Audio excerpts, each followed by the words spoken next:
Greetings everyone, this is Mar, and once again this is my opinion. As you can tell from the title up there, this is a video giving my initial thoughts on the latest Netflix documentary. It is the Ted Bundy tapes. That's just a shortened name, as you can tell from the title, but that's what everyone's been going by it as, and I think that's probably a better apt name, but it's more a subtitle. It's a 4-part documentary that just recently released. I heard about it first through word of mouth because it was one of those documentaries like Making a Murderer that the moment it dropped and people watched through it, they went all crazy about it. I still need to watch all of Making a Murderer, by the way. I did enjoy it. It's a 4-parter, so it's not that long to watch. Each episode details a specific era of Ted's life. Like the first episode deals more with his backstory in the beginning of his spree. Second one is most of his spree up in the Pacific Northwest, and then him going down into Colorado and his eventual arrest. Part 3 is, his original trials, him escaping a couple times, which I knew he escaped before heading to Florida, but I didn't know he'd escaped a previous time. And then, of course, his crime spree down in Florida, and then part 4 is his trial, conviction, and execution with the app name Burn Bundy Burn. Editing-wise, I think all 4 parts are edited pretty well. They mix the tape audio from the major interview that Bundy did in the early 80s with more contemporary interviews from the resulting parties. We got the people that interviewed him, we had the people that were involved with the case's lawyers, a couple investigators. You even got an interview with his only surviving victim, the lady who escaped him in Colorado. And you could tell she's still a little haunted by what almost happened to her, but that she's managed to put it to bed just a tad. I mean, if you had interviewed her like a couple decades before, she probably would have been really shaken up. But here, you tell she's slightly shaken, but has put it behind her. But she still feels for the families that women weren't so lucky. With this documentary, I learned a lot more about Ted Bundy than what I really knew before. I mean, I knew the basics. He'd killed a lot of women, did it over multiple states. He was eventually caught, executed in Florida. He offered to help investigators on certain cases, mainly the Green River case. That's one of the first things I remember seeing with Ted Bundy in a fictionalized manner, the Riverman movie, where he's played by Cary Elwes, which I didn't even realize it was Cary Elwes at first, because I guess he just was into the role that much, which is kind of fitting considering that Bundy seemed to have a way of avoiding detection by slightly altering his appearance. And I knew that he also was charming to a point, and that he would lure women in with the, oh, I got a broken arm, I need help lifting this ruse. I did not know he had a degree in psychology, but knowing that fact, it makes a lot more sense that he was able to get away with what he did for as long as he did and lure women in, especially if there was no one to suspect it was him and no witnesses up until the last couple that he abducted that we know of from the Pacific Northwest, where there actually were people who saw him approaching women, and then the dots were slowly connected. Those ones he was never convicted of, but we know he did them, because it was around the time they were suspecting him that he moved down towards Utah, Colorado, and started murdering people there, and that's where he got the kidnapping conviction on his only escaping victim, then got charged with murder in Colorado. That's where he escaped twice. The first one, it's like he went up into the mountains and then had to come crawling back. It's like, really, Ted? You really thought you were going to escape by going up in the mountains like that? He did the second time, but I think that's a little bit more luck. And then, of course, going into Florida and repeating his behavior. Now, one thing they touch on in the last part that they don't really touch on is that Ted might have had a mental illness, which, looking at all he did, it wouldn't surprise me. Based on what they show in the video, it hints it might be bipolar disorder, which, based on the behavior we see from Ted, both in the archive video from the trial and also from the way he talks in the recordings, I can see it, and it would explain a lot. Not excusing his behavior, but it would explain a lot. Now, if he had gotten the treatment that he needed early on, maybe he wouldn't be this way, but he might have also had another disorder that probably went in line with it. I don't know what to say it would be, but I could see him having more than one. And he definitely is an example of the nature side of the equation balancing out, because as they mentioned, he had a pretty good childhood, other than the whole thing about being lied to by his grandparents and thinking they were his parents at first and finding out who he thought was his sister was actually his mother. But that was common back then. I mean, Jack Nicholson had the same situation. And without knowing who Bundy's biological father was, there might be something in that genetic history that could have influenced his later development. And something they don't mention in the documentary, that his biological grandfather on his mother's side might have also had something wrong with him. So it could be a double whammy to where he won the genetic lottery in the worst possible way. And sadly, it overrode his nurture. Because as I've said multiple times, I think it's a little bit of both, but sometimes one balances out a little bit more. Bundy deserved to be convicted. If you didn't think that before watching this documentary, the documentary will nail it home even more. But watching the latter episodes, you really can see how he got convicted. I mean, they do mention one piece of evidence they had was bite mark analysis, which if you know anything about forensic science, you know that bite mark analysis is really kabuki-ish and is not really used seriously nowadays. Back then, it was almost the equivalent of a fingerprint, but nowadays we know can't really tell much. I have to do a little bit more research on how it is looked at now, but I think nowadays the most you can really tell with it is, oh, this guy had crooked teeth, oh, this guy was missing a tooth, stuff like that. Can't really say, only this man could have made this mark on this lady's leg. Can't tell stuff like that. And as the documentary was playing out and they were talking about this evidence, I'm like, they better not try to treat this like it was fully serious evidence. And then thankfully they actually do mention in a more recent addition to it, it's like, yeah, at the time we thought it was serious, but now, no. It's like, oh, thank God. Even with that aside and other pieces of evidence which they don't really go into super depth with, but I'm assuming there's probably like DNA evidence, early DNA, which I'm going to assume might be fingerprints and maybe hair samples, maybe blood typing too. The other major reason he got convicted as easily as he did, because the jury only deliberated for 6 hours, was the fact that he served as co-counsel on the trial, despite the fact he never finished law school. And just watching the bits of video with him, it's like, really, Bundy? You really think that's going to work? And of course, he didn't endear himself to the jury when he basically said that they got it wrong at the end. It's like, not pulling, you're not making it good on yourself there, Ted. Of course, this leads into how people were celebrating the day he actually was executed.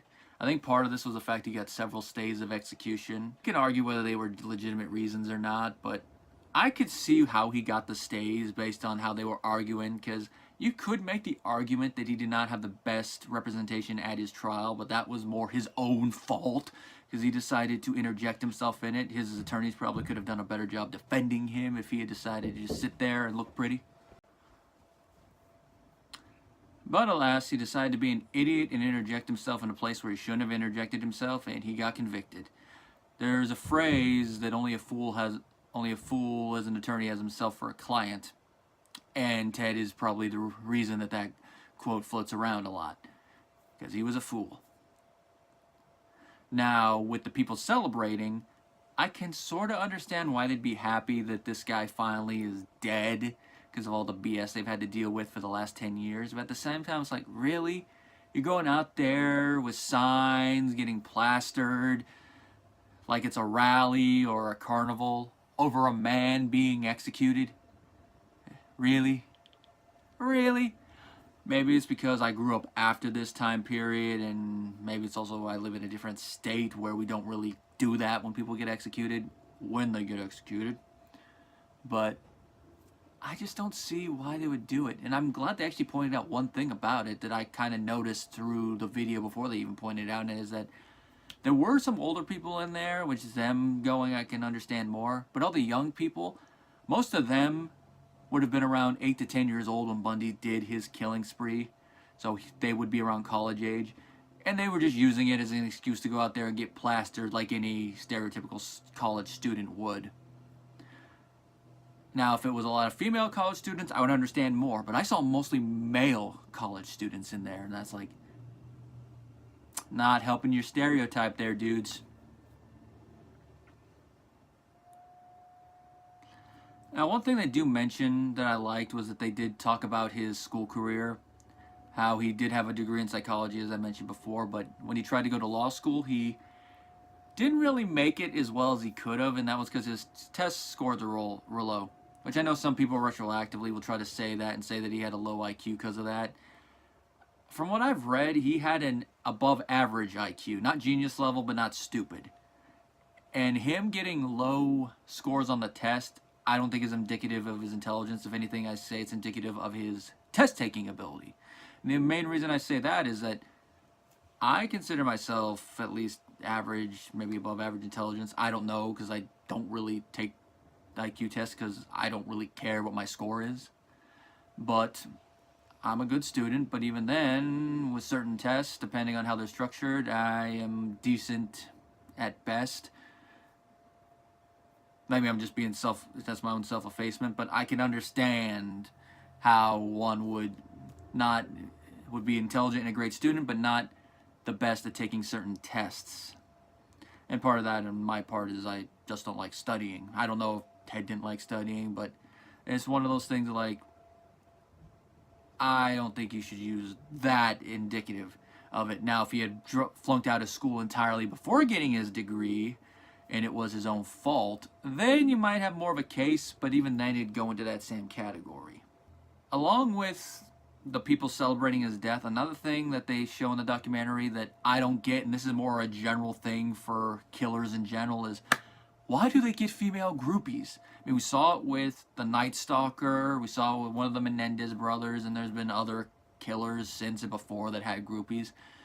But how did he get groupies? Now, it wasn't really traditional groupies like with the Night Stalker here, but it was women interviewed during the trial that were like, oh, I don't think he's guilty, he just doesn't look like it. So it's the old appearances can be deceiving, which I think is really what, at the time of the killings, threw everybody for a loop, because Ted looks so clean cut, so I wouldn't say classically handsome, but he had boyish good looks. So it really threw everyone for a loop, and it even leads to the judge during his sentencing saying that it was a waste of a good life, waste of potential, that you could have made a good lawyer, etc., which is probably the wrong time to be saying something like that, but you could kind of see, it's a line that continues from the beginning of his ordeal.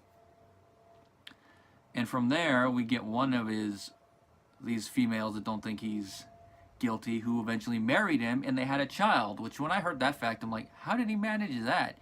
Because I don't think anyone being charged with murder is going to get a conjugal visit, and I know definitely after they're convicted, they're not going to get a conjugal visit, especially on death row.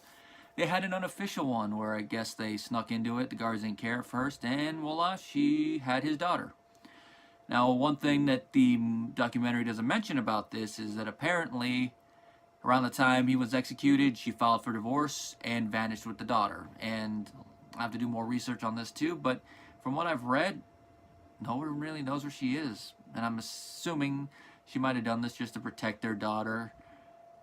Because if you grew up and everyone knew you were Ted Bundy's daughter, you would probably get heckled to death. Not literally death, but you would be shunned by everybody. I don't think any boys would want to date you, except ones that probably had some weird little fetishes there. Other girls would make fun of you. It would just be a living hell. So I don't fault the mother for wanting to protect her daughter. And also, this is around the time Ted started to confess to most of the crimes he was accused of, which is really where the people that supported him, his mother and wife specifically, really saw that he was guilty. I mean, one of the interviewers who recorded him played one recording for his mother, and you could tell she was trying to break down, but then she buried it inside and offered them ice cream and apple pie. And that makes me wonder if she might have had also something minorly wrong with her, but not to the same extent of her son. Maybe she was just a carrier. Or maybe it was just her trying to keep from breaking down. And her defending him, as an aside, it's her son. Of course she's going to defend him. You know, most mothers are really going to want to defend their child, even if the evidence is really weighing against them. And of course, when there was no other option but to see who was guilty, she's going to really be upset. Overall, this is a well-made 4-part documentary. Really shows a lot of what Ted Bundy did, and we hear a lot of stuff from the horse's mouth, especially when they finally got him to talk about the crimes, even before he was about to be executed. They got him to talk in the third person, which was interesting. Just makes me think of The Rock, though. Ted Bundy did not do these crimes. Now, it touched on every aspect of his case, which I did appreciate. I felt that it could have gone a little bit more in depth, so maybe it could have been a 5-parter instead of a 4-parter. But I think that's more for you, for the individual viewer, to go and delve into the case more on their own, like find books written about it, do more research on it. But for a 4-parter, they delve pretty deep into it, and you do get a lot out of what happened. So it does come with my recommendation for you true crime fans out there. And considering the other documentaries the director worked on, the Paradise Lost trilogy, My Brother's Keeper, and for heavy metal fans, he also directed Some Kind of Monster. So you know with this director that the material was in good hands.